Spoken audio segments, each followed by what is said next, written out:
Session with Dr. Farid Holakouee.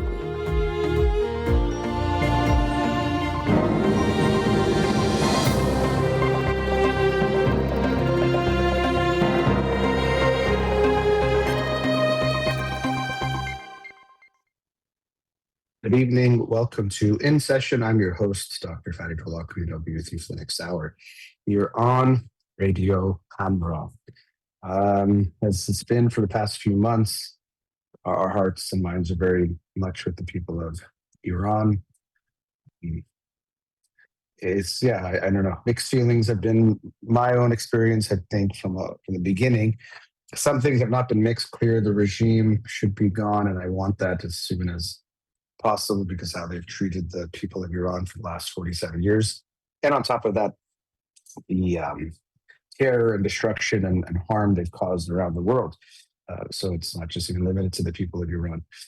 At the same time, I don't know what's the best way for us to get there. And that's something that still, I think, is what we're seeing in the community or in people's communications, and of course online, where certainty is the most common currency or the most common way to show confidence, to get attention, to get likes, to get follows, all those kinds of things.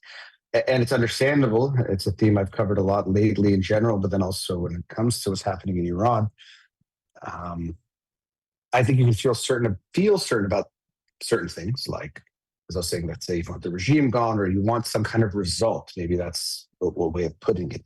That you might know the result that you want and feel very strongly about. I think what happens is when we feel very strongly about something, we also think our conviction about how it has to happen has to also be equally as strong or very strong. When that doesn't have to be the case. That isn't always true. A loved one is sick and you are hoping so much that they get better, but it doesn't mean the medical plan that is going to save their life or heal them, even if you want it so bad. So I think with what's happening in Iran, people want the outcome so bad, and because of that, they think their conviction about how it's supposed to happen is also so strong, or like somehow they know. You hear that a lot. Well, I'm either from Iran, or I lived in Iran, or I have family in Iran, so that means I know. And of course, there is, people can be more informed about things, and I do understand the frustration, and I felt that where you see people online who possibly can't find Iran on the map, but then they're so convinced that they know what's best for Iran, or have a very clear understanding of the moral landscape of who's right, who's wrong, what's right, what's wrong, when they likely know very little about it. So it does matter how much you know. But as much as those people shouldn't be certain, I don't think any of us should be so sure we know what is, what's happening, what is right, even what's happening. Unfortunately, staying informed is very difficult, but definitely about exactly how things should play out, how the outcome should go.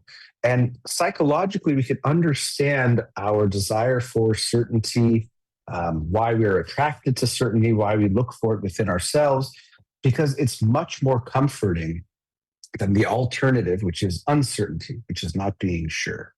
So it's much more comfortable to feel like for sure that what you think, believe, support is 100% right, and to fall into the trap of black and white thinking. Black and white thinking is very, very comforting. I know I'm right, or I know you're all good or all bad. That's a lot easier than the reality, which is a whole lot of gray and a whole lot of uncertainty about what is going to happen. And so what I often see happening in one of my understandings of one dimension or one aspect of the certainty crisis that we see is that because people deep down are a little bit uncertain, we all would like to, I'd say pretend, but put it out there, maybe even try to convince ourselves that we're sure about whatever it is. I know for sure this is what should happen. This is definitely good. This is definitely bad. This person is all good. This person is all bad. Supporting this country is all good, all bad, all of those things. I think deep down we all know we're not totally sure. And similar things happen even with religion, that it can be a reason why someone becomes a zealot, becomes so passionate and so devoted, is not just from the goodness of their faith and the goodness of their heart. It's actually because they have some doubt, which is terrifying. Because if you are saying, I believe this to be the truth, I believe this to be the word of God, I believe this to be the path to living a good life and to having a good afterlife, and all of these things, the stakes couldn't be higher when it comes to religious belief. And if you do have some doubt, that is terrifying. What if I'm wrong? What if this isn't the right religion? What if all these rules and rituals and ideals and things I've done, things I haven't done, all of these things that I've followed, what if they're not true or nonsense or made up or any other thing? Going even deeper, what if there isn't a God at all? What if I believe in God but there is no God? And all of these things which deep down you can't be 100% sure of. To me, I know people will say they feel it in their heart and intuition, or they say their spirit or their soul or whatever it might be. And I think there is definitely something to be said about that, this very, very strong feeling and conviction. So I'm not saying that's completely false. The feeling of it, I don't think is false. But I think the conviction or the conclusion that it must 100% be right, I don't think is true. And I do think most people have some doubt within them. Even to me, actually, if you tell me you're a very religious person, but you've never had any doubt at all, I actually consider you a less religious or devoted person, because I think a true believer would understand the possibility of it not being true, or be able to acknowledge that at some level. So you can see that it might not be true, and yet you believe. Again, I'm not saying you should believe or shouldn't believe, but just looking at it from that standpoint, to me, that is a much more a more steadfast or much more committed belief, or real belief even, than someone who wouldn't even allow themselves to doubt, or have any doubt, or if they think that makes them stronger.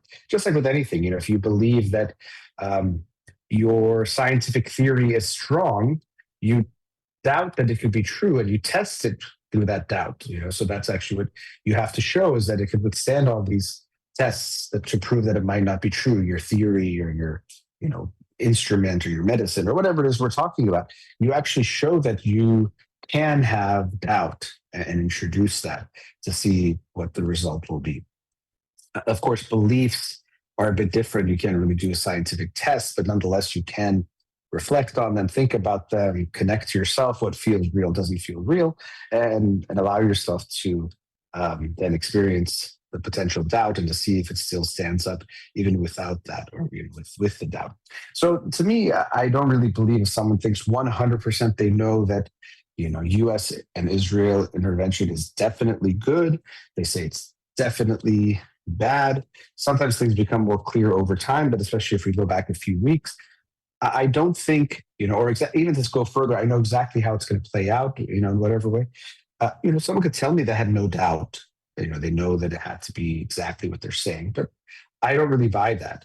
Either I think they are lying to me in that moment and they have doubt, or they're lying to themselves that they have no doubt whatsoever. They really maybe aren't in touch with it, but I just don't get how that could be possible, to really not even consider the possibility that maybe this isn't right, or maybe I can't predict the future with something so complex and so many different moving parts, and huge moving parts that take place in unpredictable things.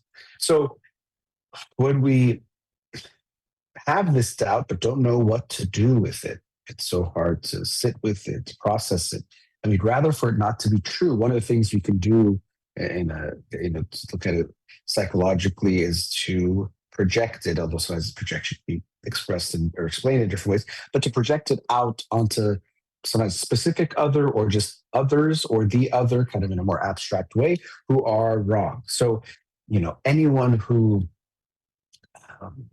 disagrees with me on this is stupid, ignorant, immoral, blah, blah, blah, is supporting this, is, whatever it might be. And so I think for that person individually, it can feel very, cathartic, or the kind of feeling of release. I'm releasing this, I'm getting rid of this by really pretending, I would say, but they might not put it that way, but by expressing, they might think, my certainty about this issue, that I know for sure I'm right. And I'm so right that I know that other people are either liars or cheats or wrong or stupid or whatever it might be. So bad because I know I am right and I have no doubt. So that person individually, whether they post it online or not, will feel good, even though they're fooling themselves, in my opinion, they'll feel good. And the people listening will similarly will have it in a more collective way or vicarious way, or just observe, like, yeah, like, you tell them this person is so right. Like this is 100% right. And anyone who disagrees is just wrong or stupid or bad, or again, all those kind of fill in the blanks thing. I can't believe someone could think anything but this, or how could they not understand that this is the truth? This is the right side, or the right side of history, and all of those kinds of things. And, I'm just seeing a lot of that, of people posting things online, and with social media, it just amplifies and expedites and accelerates all sorts of things. So it amplifies these more extreme voices. It accelerates how fast people think they have to have an opinion. That's another thing where 24-hour news cycles and social media has created this notion that everyone has to have a very strong opinion instantly about everything and be certain about it. Something happens, they already know this is good, this is bad, definitely like this, definitely like that. But I just think if we're being real, a lot more of the time we would have to say, I don't know, or I'm not sure, or yeah, maybe I have a feeling about this, or my gut is telling me this, or the first thing I'm thinking is about, like, it might go this way or that way. But it's impossible to be so certain about so many things as we see online, in this kind of instantaneous way, that you already know how a whole thing is going to play out, or who is right or wrong in this, or whatever it might be. It's just not possible. I kind of don't get what people are looking for. But again, people are not looking for reality. They're not looking for truth. They're not looking for really understanding. One of the things I've said before is people don't research, like people say, oh, I'm doing my research online. They just research for what they already believe to be true to comfort themselves. And that's where I was going to get to. They're not looking for any of those things of truth, reality, understanding, empathy, compassion. They're really just looking for comfort, someone to make them feel like what they feel, believe, what they maybe stated they think or believe, or what they want to be true is true. And they are right. And everyone who disagrees is wrong and stupid and all those other things. It's a very comforting thing. And unfortunately, comfort is a very powerful drug. And so we're constantly looking for ways to comfort ourselves, because obviously it feels good. And the alternative, feeling uncomfortable, doesn't feel good. That's just kind of almost by definition.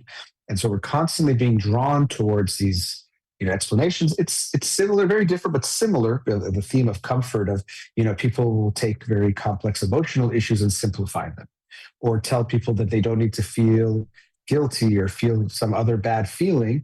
And here's my explanation that is foolproof, like that 100% is true of why you shouldn't feel that negative feeling. And of course, people love that. Oh, I had this negative feeling, but this person is telling me I don't need to feel that way. I'm good. I'm okay. I didn't make a mistake. I fill in the blank. And of course, that feels good, and that's why people do it, because it gets a lot of attention from everyone who's seeking that comfort. But if we do want to engage with the world realistically and appropriately and directly, we have to accept discomfort being part of that journey. I think it was in a recent show I was talking about, to engage with the world, you have to feel bad or get upset. It's a similar kind of thing. And even here in simplifying, it's just comfort, or really it is, again, feeling good, a positive or negative, is that we have to be careful, because our radar directs us to go away from things that make us feel bad and towards things that feel good. That's kind of how feelings work, and in a fundamental way, how we can understand them. Even in more primitive animals or beings, organisms, they have, we could say, feelings, and that they feel good and go towards things that make them feel good, and they go away from things that make them feel bad. So it's a kind of a biological reflex that makes sense.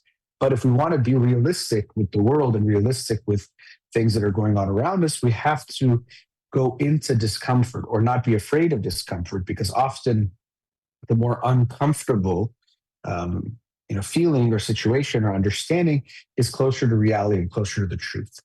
But a black and white, this is all right, this is all wrong, I know I'm 100% right, I know they're 100% wrong, it's much more comforting. It just isn't true. And so I hope we can acknowledge and accept this reality, and allow that to be more humble and show more humility when talking online, talking to one another. And I don't just say this like in a kumbaya kind of way, but it will also allow for us to, one, have better discussions and have more fruitful discourse, but also allow for there to be more unity, because we won't be so against each other. It won't be so, I have to prove how dumb you are, how right I am. I have to prove how I was 100% right, you were 100% wrong. We can be more open to having, conversations and community, rather than just trying to be, right and prove everyone else wrong. Let's go to our first commercial break. We'll be right back.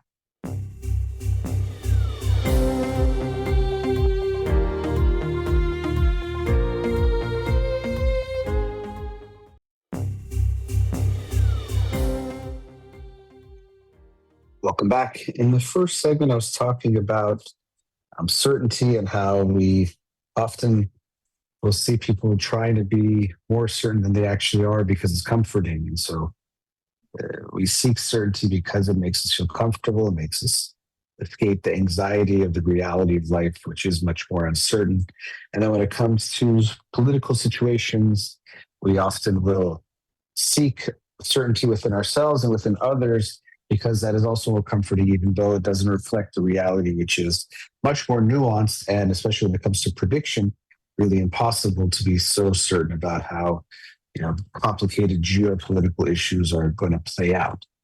But it's hit me. It's interesting. I've thought about this. I've talked a lot about certainty with a lot of certainty, in a way, having certainty about uncertainty, that I talk about it. Like, I'm so sure that,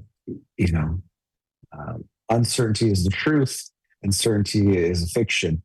And so I reflected on that a bit and tried to understand, okay, well, then how could I be so, if I am so uncertain about, or so certain about uncertainty, how could that be true? It's almost like an oxymoron, or kind of, I wouldn't call it catch-22. Anyway, kind of, but this ironic thing to be uncertain about certainty.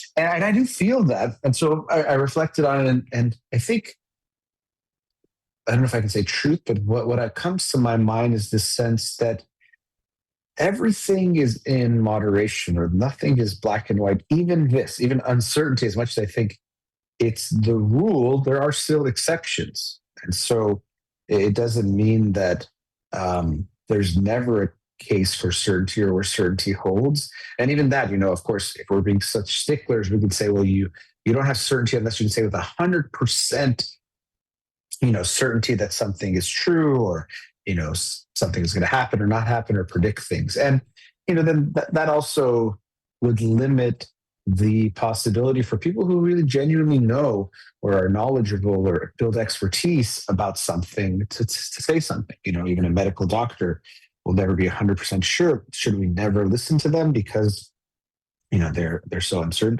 Although with that, even I would say we could acknowledge the uncertainty and still take what we think is the best choice or best answer. So, that to me is what I would say there. Even an example I like to use is you're flying. It's not that you think the pilots are infallible and perfect and can never make mistakes, but you think that they are the best that we got, or you're trusting the system that picks and all that stuff that makes whoever is the pilot of your plane or the pilots of your plane. You trust that they are the best. And even though it's not perfect, it's very good enough. It's far from anything you have to worry about.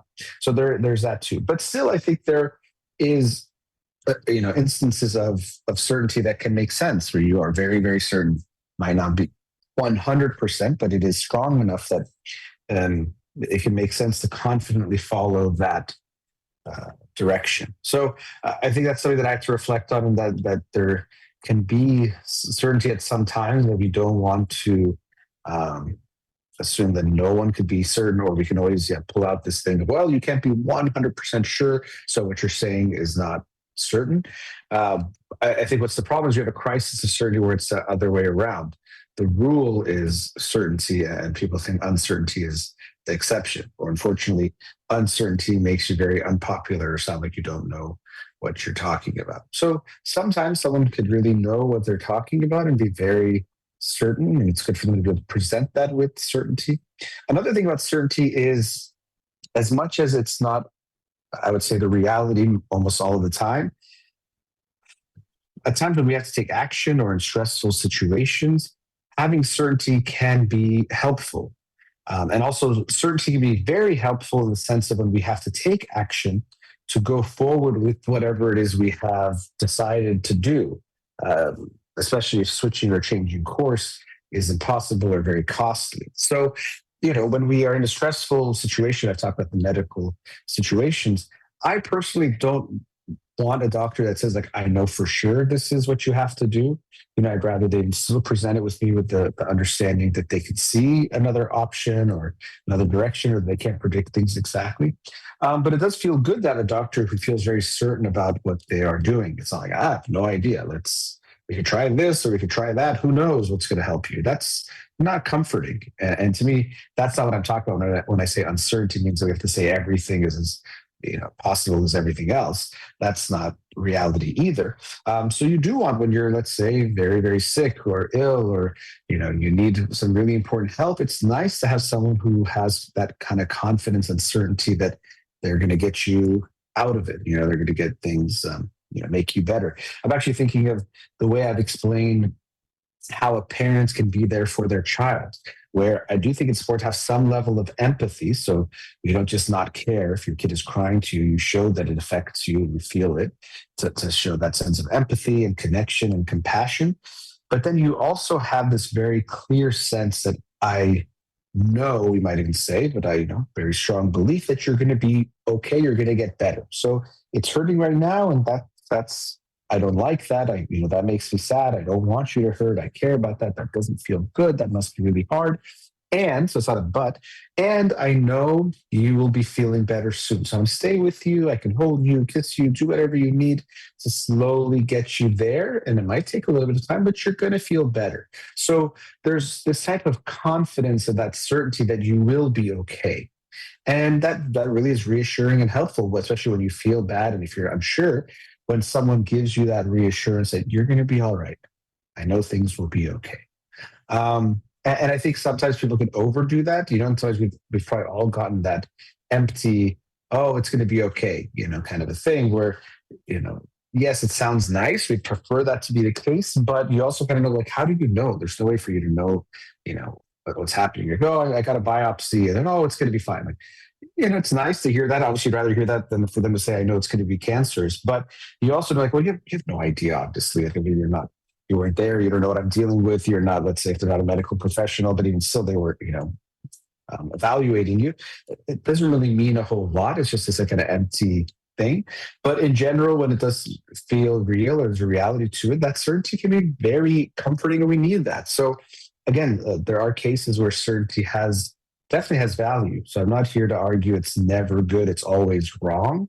I just think that it's something that people go to way too commonly. And unfortunately, the crisis of certainty that I'm talking about is how, especially with social media, it's always been there as a human tendency, but it's amplified this human tendency where people are just certain about things in ways that are impossible all the time. And because we hear it so much, people think that is what an expert sounds like. That is what someone who is knowledgeable talks about, whatever it is we're talking about anything, no matter how unpredictable it is. And it's kind of become this whole kind of situation against the true experts, And so I mentioned this recently, this quote from Bertrand Russell: the whole problem with the world is that fools and fanatics are always so certain of themselves, and wiser people so full of doubts. The problem with the world is that fools and fanatics are so certain of themselves, and wiser people so full of doubt. So the fools and fanatics, the people who really don't know what they're talking about, they're so certain of themselves, so sure that they are right. And the people who are wise tend to be so full of doubt. And I think that's so true. And this was said decades ago. So I think it's even more true now with social media and the way that that has shaped how we communicate, how people communicate, what messages we accept, and what we think to be true or good messages. Is that people who are just kind of very extreme and very kind of crazy, they say things with so much certainty that it's comforting, and it makes a lot of people get fooled that, well, if this person is so confident, so certain, they must know what they're talking about. They seem to have some kind of insider information, or they've seen things a certain way, or they, play into our skepticism and suspicion about the system. Oh yeah, doctors are just trying to get your money, so they sell you this, but this is the actual medicine that's going to help you do X, Y, and Z. And I'm not saying, none of these things are ever true, or that there aren't, systems that are in power. Obviously, they try to keep their power. So there's all of that. So I'm not saying it's never the case, but we're just seeing it all over the place where people are just doubting experts, doubting the people who have spent their lives studying something and trusting some random person who is charismatic and can win our attention and make us win our trust. And then now we believe them. And I think that's really, really sad that we have lost this, lost the confidence in our systems and confidence in the systems that we should be able to trust. And this is why actually it's been a while since I talked about this, but there's been cases in all sorts of fields, including a lot in the field of psychology, where research is a lot more, it's harder to track in certain ways, and you can do a lot more faking. But we've seen a lot of these stories come out about very well-known researchers, professors who have fabricated data or done different kinds of immoral things, unethical things to create research or research results, or make things seem more like a bigger effect or a bigger thing, or just completely fabricate things. And this is really, really unfortunate, because that also obviously and understandably will erode the public's trust of institutions, of the systems that are in place. And so the onus is on people in those positions to keep their integrity, of course, for themselves. Now, they do it for themselves because they're trying to benefit themselves, but for their own moral integrity and, how they'll feel about what they're doing, but also to recognize they play part in a bigger system, that when the trust gets eroded, that has really big consequences. If we don't know who to trust on anything, that's really scary, where we don't know where to get our understanding or advice or learning about any topic. It's all just a free for all. That's not a good thing. Now, I know some ways like the democratization of things can be good, and that anyone can share things and, whatever. Some of that is definitely good. But I think we also obviously still need institutions that we can trust. And so it's unfortunate when people in those positions, now, of course, sometimes they've gone to those positions because of the unethical behavior. But yeah, when people do those things, it's really harmful. It reminds me of, it's a way very different, but in the same field or realm of public trust, when therapists, psychologists have inappropriate relationships with their clients. You are, as a therapist, given such a important role and responsibility. People are coming to you vulnerable and raw and in search of healing and in search of someone that they can trust and rely on. And so often, and I'm not trying to say this to make you prepare me, but so often in the case that in the sense that it does happen, often when you look at what are the things that most common reasons for malpractice amongst therapists, it usually is about inappropriate relationships with their clients. And so that's a horrible thing, because we need to create an institution where people can feel trust, where people can feel safety, comfort to then go do the work and be vulnerable. Because the only way you can do the heavy work of psychotherapy is to feel and have a very strong sense that you can trust your therapist, and that you can be vulnerable, and that they are going to take care of you. It's not obviously exactly a parent-child type of relationship, but it has some of those dynamics, that the therapist is the one with the power and the some level of power. Now, of course, how much is its own topic of discussion and debate, and even movements in different directions. But still, I think it has to be acknowledged that there's some sense of a differential there. And so it's so important that the therapist is the one protecting the child, even in a sense from themselves, or even from, what they might not be aware of. You're kind of there to make sure they are okay. So, unfortunately, we do see the public trust in institutions has eroded. And so some of it, of course, institutions have done their own part in it, but I think a lot more of it has to do with the ways that people can become very popular, get a lot of attention by saying they know better. The fools and fanatics are so certain of themselves, so confident. And in general, people who know, because they understand what knowing means, that it's not so certain, or they can't be 100% sure, even if they're not doubting themselves, as the quote says, they know that they have to present things with the realistic understanding that this is how it seems, this is what the evidence supports, which sounds a lot less certain and confident than someone who says, I know this is the truth. So unfortunately, we're facing these crises related to trusting the right people. And so in the next section, I'll continue on some of these themes. Let's go to our last commercial break. We'll be right back.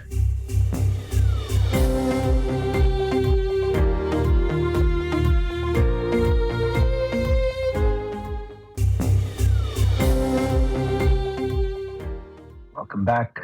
In the last segment, I was talking about certainty and how sometimes there can be cases where certainty is okay, because I was recognizing that if I'm so certain that things are uncertain, that almost is oxymoronic or ironic itself. And then I was getting into trusting institutions and how I feel like that is unfortunately eroded lately, where people don't trust institutions, or a lot of things that quote unquote experts and things like that, and I think that's an unfortunate thing. It's not a good movement. Now, I don't think trust ever is absolute. So when I say that, it doesn't mean that we trust absolutely, or that we assume institutions can never let us wrong, or that there can't be lead us wrong, or that there can never be corruption or bad things going on. So that's definitely not the case.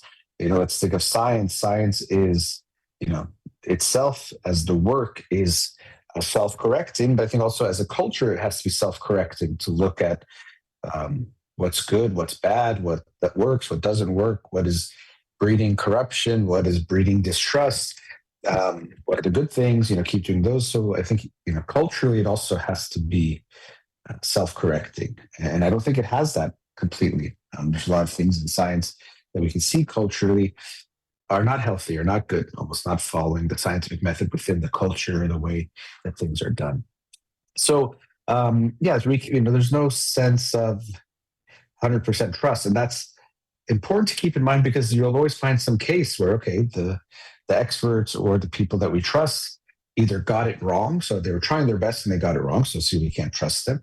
Or even worse, so let's talk about they're doing something unethical or corrupt, or they are manipulating, people to make money or to support donors, or, whatever kind of things that does happen. So things like that can happen as well. So you can always find those cases. And, but that's similar to saying, well, there's evidence of some planes have crashed, so you can never fly, go on a plane. That's true. Flying, being in air travel is not 100%, but you could choose still to go do it with confidence, knowing that the percentage is very low and this is a very safe way to travel. Similarly, I think with institutions, it's the same kind of principle where, of course, there are issues of corruption or instances of corruption, and definitely getting it wrong. And that's another thing that maybe I'll talk about that makes it seem that, so it's not to say that if an expert says it, it has to be right, and they have to be right morally, and ethically, that's not the case. But I think what's happened is with the advent of social media, especially, it's accelerated these kinds of ways of people, quote unquote, exposing some of it complete conspiracies, or making things up, but things that can sound true and spinning a story at people who are corrupt or explaining what's going on. But then also, again, they are so confident about what they know, even if they don't, but they say it with so much confidence, and this convinces a lot of people. Many people are drawn to that, and it seems like, okay, this guy, girl, or whoever seems to know more than the experts, and they have a story as to why, and they're following them. And so when I say follow the institutions, again, it's not without your own skepticism. That skepticism that's part of science, as I was just saying, should also be part of us as consumers of whatever it is, consumers of science, consumers of the experts.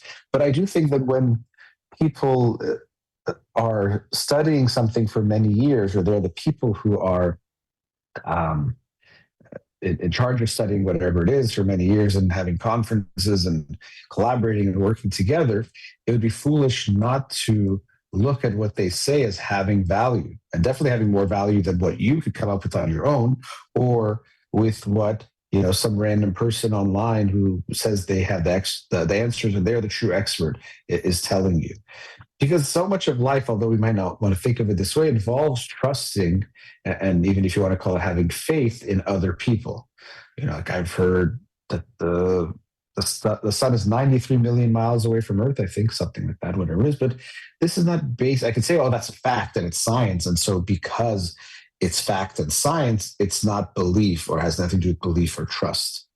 And there's some truth to that. But at the same time, there's also a lot of belief and trust, because I have to believe in someone else or trust the scientists. I haven't myself gone and measured it in some way, or somehow been able to come up with the scientific understanding of how to measure that distance, and now I can tell you or report it, or I know it for myself. I say I know it, but I don't know it like I know what I had for breakfast this morning. I know it because I trust the people who are the experts. I trust. Sometimes people talk about trusting the science, but really we're trusting the scientists, the people who are doing the work. And so I say that's a fact now. Now, if they told me now they actually realized they were measuring it wrong, and they say it was 92 million miles or 94 million miles, I would also probably accept that once, the dust settles, and to say, okay, then, they somehow got it wrong, and maybe there could be an explanation for it. And then now that's what I know, like kind of with a capital K, but really a lowercase k, because I don't really know. So to function in life in general, as much as we might not like that, we have to trust other people, or have some level of public trust, social trust, to just be able to function. You can't survive on your own, or you can, but whatever you do, you still need other people, or rely on other people, or you have to, maybe if you're so paranoid, you get so many bodyguards, but then at some point you're going to have to realize that, oh, how do I know I can trust the bodyguards or the security? At some level, there's some basic level of trust that is there. But in everything else that we do, just to function in life, we have to trust people. We have to trust others. And so the question doesn't become whether to trust or not, because you have to trust to survive and to pass that on to other people. It's choosing who to trust that is so critically important, and who not to trust, but definitely who to trust. And so I do think it's important for us to turn to the institutions and the experts. And that word, I think, has a kind of understandably a negative connotation, because it can sound like someone who we have to listen to no matter what. They think they're better than us, or whatever it might be. It kind of can bring up some of those things. But the truth is not that they're better than us overall as a person. But they are better than us in that field or in that area. So an astrophysicist is better than me when it comes to astrophysics. That's just undeniable, and I have to accept that, or else I'll just look foolish, or just think I know things I don't know, or whatever, just remain ignorant. So people are better than us at lots of things. And that's good. That's great. That's what makes society function. It allows for all of us to benefit from that. But even if right now I'm looking around my room, I can't make most of the things that are in my room, but I can benefit from other people that can. And so I get to then enjoy the fruits of their labor and the understanding of the science that went into all of that, and I get to enjoy that. So it is a good thing at the end of the day that we have to trust one another, that we can trust one another. So I get it that when we hear someone exposing the truth, and again, Sometimes it is true. This is what's hard about these things. It's not black and white. But I do think we can be very skeptical of the people in power because we've seen them get it wrong or be wrong, definitely. I think anytime we're dealing with authority, it brings up some of our own stuff related to authority. We all have stuff, you know. Sometimes people talk about, oh, this person has daddy issues or mommy issues. We all have mommy and daddy issues in the sense that it's shaped who we are. Our parents and our upbringing has had a big impact on how our personal psychology, how we see the world, how we see others, trust, you know, mistrust, what we see in people's intentions, all sorts of things. It's definitely there. So we have different ways of relating to the world because of what we've gone through.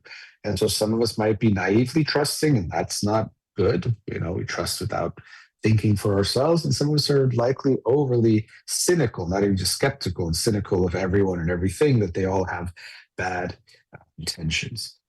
And so, you know, this conversation is centering around certainty and what that means. But I do think that when we turn to whoever we listen to, even though we know they're not 100% right, even if we think about science itself as a field, it's always, you know, self-correcting, as I was saying, and recognizing that it doesn't have the ultimate truth.